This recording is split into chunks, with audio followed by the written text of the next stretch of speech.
Hello students, welcome to my YouTube channel Home Education. Today I am going to explain the lesson The Portrait of a Lady part 3 and this is the last part. So listen this explanation very carefully and attentively. तो students इस explanation को सुनते हुए आप मेरे channel home education को subscribe कर लें।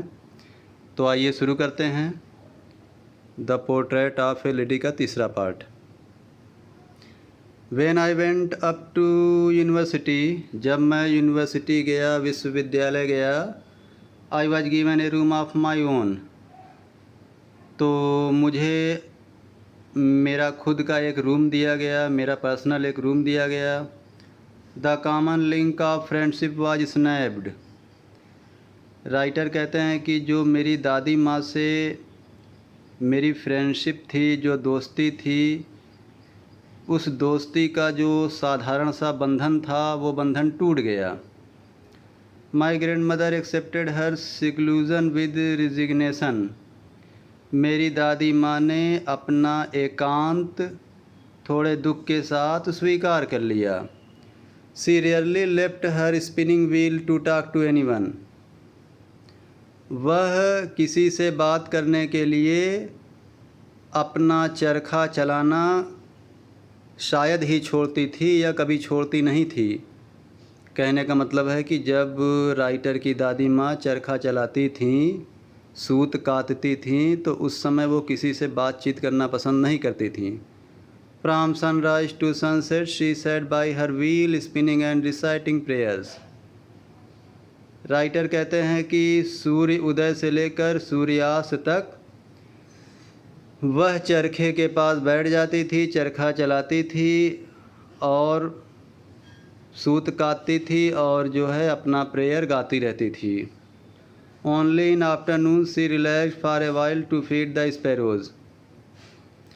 सिर्फ दोपहर में वह आराम करती थी जब गौरैया लोगों को खाना खिलाती थी। गौरैया बर्ड्स होती हैं। While she sat in the veranda breaking the breads into little bits, hundreds of little birds collected round her, creating a veritable bedlam of chirping. जब वह वरांदा में बैठ करके ब्रेड को छोटे छोटे टुकड़ों में तोड़ती थी, तो सैकड़ों बर्ड्स, सैकड़ों चिड़ियाँ वहाँ उसके आसपास एकत्रित हो जाती थी और भिन्न भिन्न प्रकार की चींची की आवाज़ निकालती थी। ए वेरिटेबल बेडलैम ऑफ चर्पिंग्स का मतलब भिन्न भिन्न प्रकार की चींची की आवाज़ निकालती थी। Some came and perched on her legs, others on her shoulders. कुछ चिड़ियाँ आती थी, उसके पैरों पर बैठ जाती थी और अन्य चिड़ियाँ उसके कंधों पर बैठ जाती थी। Some even sat on her head, यहाँ तक कि कुछ चिड़ियाँ उसके सर पर बैठ जाती थी। She smiled but never shooed them away. वह मुस्कुराती थी लेकिन वह उन्हें कभी उड़ाती नहीं थी, मतलब उन्हें हटाती नहीं थी। It used to be the happiest half hour of the day for her. यह उसके लिए सबसे प्रसन्नचित्त आधा दिन का समय होता था। यानी जब मिड डे में वो ये काम करती थी, चिड़ियों को खिलाने वाला, तो ये काम उसके लिए सबसे ज़्यादा हैप्पीएस्ट डे होता था, दिन का सबसे खुशी का पल होता था। When I decided to go to abroad for further studies, जब मैं आगे की शिक्षा प्राप्त करने के लिए विदेश जाने का फ़ैसला किया, I was sure my grand mother would be upset, तो मैं निश्चित था कि मेरी दादी माँ दुखी हो जाएगी। I would be away for 5 years, मुझे 5 सालों के लिए बाहर जाना था। And at her age one could never tell, और उसकी अवस्था में कोई कभी नहीं बोलेगा। मतलब राइटर कहता है कि मेरी दादी माँ की उम्र ऐसी थी कि उस अवस्था में कोई कभी नहीं बोलेगा। But my grandmother could, लेकिन मेरी दादी माँ बोल सकती थी। She was not even sentimental, वह भावनात्मक भी नहीं थी। She came to leave me at the railway station, वह मुझे रेलवे स्टेशन पर छोड़ने आई। But did not talk or show any emotion, लेकिन उन्होंने बात नहीं किया और ना ही कोई भावना दर्शाया। हर लिप्स मूव्ड इन प्रेयर, उसके जो लिप्स थे वो प्रेयर में हिल डुल रहे थे। Her mind was last in prayer, उसका मस्तिष्क प्रेयर में खोया हुआ था, प्रार्थना में खोया हुआ था। Her fingers were busy telling the beads of her rosary, उसकी जो उंगलियां थीं वो माला जपने में, जो मोतियों की माला होती है एक एक करके माला की मोतियां जपने में व्यस्त थीं। Silently she kissed my forehead, धीरे से उसने, शांत रूप से उसने मेरे माथे पर एक किस किया। And when I left I cherished the moist imprint as perhaps the last sign of physical contact between us, और जब मैं वहाँ से चला गया तो मैं बड़ा खुश था। कम से कम मेरा और मेरी दादी माँ का जो फिजिकल कांटेक्ट हुआ था किस के ज़रिए, ये मेरे लिए लास्ट कांटेक्ट रहेगा। राइटर ने ये सोचा कि ये मेरे लिए जो दादी माँ ने मुझे किस किया है मेरे फ़ोरहेड पर, ये जो मेरे फ़ोरहेड पर नमी आई है उनके होंठों की वजह से, तो ये उनका और मेरे बीच एक लास्ट कांटेक्ट है। क्योंकि राइटर ये गेस कर रहा है शायद इसके बाद दादी माँ न रहें, ऐसा कुछ सोच रहा है। But that was not so, लेकिन ऐसी बात नहीं थी। After 5 years I came back home, 5 साल के बाद मैं घर वापस आया। And was met by her at the station, और मेरी मुलाकात उससे स्टेशन पर हो गई, यानी उसकी दादी माँ अभी भी ज़िंदा थी 5 साल बाद भी।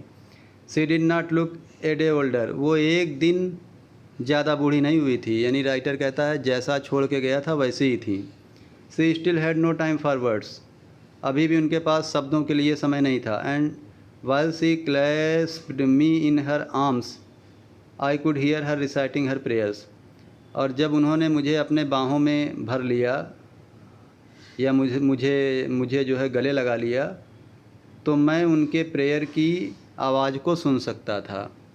यानी वो गले लगाकर राइटर को तब भी प्रेयर कह रही थी। Even on the first day of my arrival, यहाँ तक कि मेरे आने के पहले दिन, her happiest moment were with her sparrows whom she fed longer and with frivolous rebuke. Even on the first day of my arrival, मेरे आने के पहले दिन, her happiest moment were with her sparrows, उनका गौरैया लोगों के साथ सबसे हैप्पी पल रहा, सबसे खुशी का पल रहा। Home she fed longer and with frivolous rebuke, जिन्हें वह लंबे समय तक खिलाती पिलाती रहीं गौरैया लोगों को, और थोड़ा बहुत डांटती भी रहीं, frivolous rebuke. In the evening A change came over हर, शाम में उनके अंदर एक बदलाव आया, दादी माँ के अंदर एक बदलाव आया। शी डिड नॉट प्रे, उन्होंने प्रे नहीं किया, यानी प्रेयर नहीं किया। She collected the women of the neighbourhood, उन्होंने पड़ोस की महिलाओं को एकत्रित किया। गॉट एन ओल्ड ड्रम, एक पुराना सा ढोलक ले आई। एंड स्टार्टेड टू सिंग, और गाना गाना शुरू कर दी। For several hours she thumped the sagging skins of the dilapidated drum, कह रहे हैं for several hours she thumped the sagging skins of the dilapidated drum, कई घंटों तक वह पुराने से ड्रम, जिसमें पुरानी सी खाल लगी होती है दोनों तरफ, जिसको पीटते हैं, उसी ड्रम को पीटती रहीं, बजाती रहीं। And sang of the home coming of warriors, और मानो वो गाना गा रही थी जब कोई योद्धा घर में आता है उसका स्वागत करने के लिए जो गीत गाते हैं वही गीत वो गाती रहीं। We had to persuade her to stop to avoid over straining, हम लोगों को समझाना पड़ा अपनी दादी माँ को कि बहुत ज़्यादा मेहनत मत करो, बहुत ज़्यादा परेशान मत हो गाने बजाने में। That was the first time since I had known her that she did not pray, वह पहला मौका था जब मैंने ये जाना था कि उन्होंने अपनी प्रेयर नहीं किया था। The next morning she was taken ill, अगली सुबह वह बीमार पड़ गई। It was a mild fever, हल्का बुखार चढ़ गया। And the doctor told us that it would go, और डॉक्टर साहब ने हमें बताया कि ये बुखार चला जाएगा। But my grand mother thought differently, लेकिन मेरी दादी माँ अलग सोचती थी। सी told us that her and was near, उन्होंने हमसे बताया कि उनका अंत समीप था। She said that since only A few hours before the close of the last chapter of her life, उन्होंने हमसे बताया कि उनके जीवन का अंतिम चैप्टर ख़त्म होने में कुछ ही पल बचा है। She had omitted to pray, उन्हें बचा हुआ प्रेयर समाप्त करना है। She was not going to waste any more time talking to us, वह अपना ज़्यादा समय हमसे बात करके वेस्ट नहीं करना चाहती थी। वी प्रोटेस्टेड, हमने विरोध किया। But she ignored our protest, लेकिन उन्होंने हमारे विरोध को नज़रअंदाज कर दिया। She lay peacefully in bed praying and telling her beads, वह शांति से अपने बिस्तर में लेट गईं, प्रेयर करती रहीं और अपनी माला जपती रहीं। Even before we could suspect her lips start moving and the rosary fell from her lifeless fingers, हम लोगों को संदेह हुआ कि उनका जो लिप्स होता है, जो प्रेयर में हिल डुल रहा था, वो रुक गया और उनकी जो माला जप रही थी, रोजरी जो जप रही थी, उनके हाथ उनके निर्जीव उंगलियों से छूटकर गिर गया। A peaceful pallor spread on her face, उनके चेहरे पर एक पीले रंग का शांत भाव देखने को मिला। And we knew that she was dead, और हम जान गए कि वह मर चुकी थी। We lifted her off the bed and as is customary laid her on the ground and covered her with a red shroud, हमने उन्हें बेड से नीचे उतारा, जैसा कि परंपरा है, उन्हें ज़मीन पर लिटा दिया और उन्हें लाल रंग के कफन से ढक दिया। After a few hours of mourning we left her alone to make arrangement for her funeral, कह रहे हैं कुछ घंटों रोने विलाप करने के बाद हम लोगों ने उसे अकेले छोड़ दिया उसके अंतिम संस्कार की तैयारी करने के लिए। In the evening we went to her room with a crude stretcher to take her to be cremated, शाम में हम उसके रूम में गए। एक कच्चे बांस का स्ट्रेचर जो होता है जिस पे डेड बॉडी ले जाया जाता है, उसकी डेड बॉडी को क्रीमेटेड करने के लिए वो कच्चे बांस का स्ट्रेचर ले गए। द सन वाज सेटिंग, सूर्य अस्त हो रहा था, सूर्य डूब रहा था। And had lit her room and veranda with a blaze of golden light, और सूर्य का प्रकाश उनके रूम में और बरामदा में पड़ रहा था, गोल्डन लाइट पड़ रही थी, सुनहरा प्रकाश पड़ रहा था। We stopped halfway in the courtyard,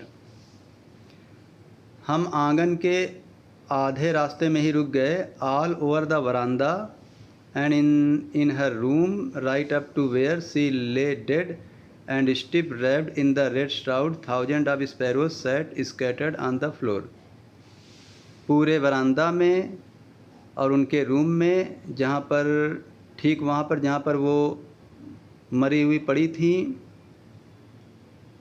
लाल रंग के कफन ओढ़े हुए हजारों गौरैया वहाँ पर ज़मीन पर बिखरी हुई थी, बैठी हुई थी। देयर वाज नो चर्पिंग, वहाँ पर कोई चहचहाहट की आवाज़ नहीं आ रही थी। यानी राइटर के कहने का मतलब है कि गौरैया लोग भी उनकी दादी माँ को सहानुभूति दे रही थी शांति से। We felt sorry for the birds, हम लोगों को चिड़िया लोगों पर बहुत दुख हुआ। And my mother fetched some bread for them, और मेरी माँ उनके लिए कुछ रोटी लाई। She broke it into little crumbs, उन्होंने उन रोटियों को छोटे छोटे टुकड़ों में तोड़ दिया। The way my grandmother use to, ठीक उसी प्रकार जैसे मेरी दादी माँ उन्हें तोड़ती थी। And throw it to them, और उन रोटियों को उन्हें फेंका गया कि वो खा लें। The sparrows took no notice of the bread, गौरैया लोगों ने ब्रेड पे कोई ध्यान नहीं दिया, मतलब गौरैया लोगों ने उस दिन ब्रेड नहीं खाया, रोटी नहीं खाया। When we carried my grandmother's corpse off, जब हम लोग अपनी दादी माँ का डेड बॉडी ले जा रहे थे, दे फ्लू अवे क्वाइटली, वो धीरे धीरे उड़ रही थी। Next morning the sweeper swept the bread crumbs into the dustbin. अगली सुबह जो सफाई कर्मी था उसने उन रोटी के टुकड़ों को साफ़ करके डस्टबिन में डाल दिया। तो उस दिन गौरैया लोगों ने भी कोई रोटी नहीं खाई। क्यों नहीं खाई? क्योंकि दादी माँ का देहांत हो गया था, सहानुभूति दिया था गौरैया लोगों ने, और उस दिन गौरैया लोगों ने कोई चहचहाट नहीं किया था। तो ओके स्टूडेंट्स, ये तीसरा पार्ट समाप्त हो गया। थैंक यू, धन्यवाद।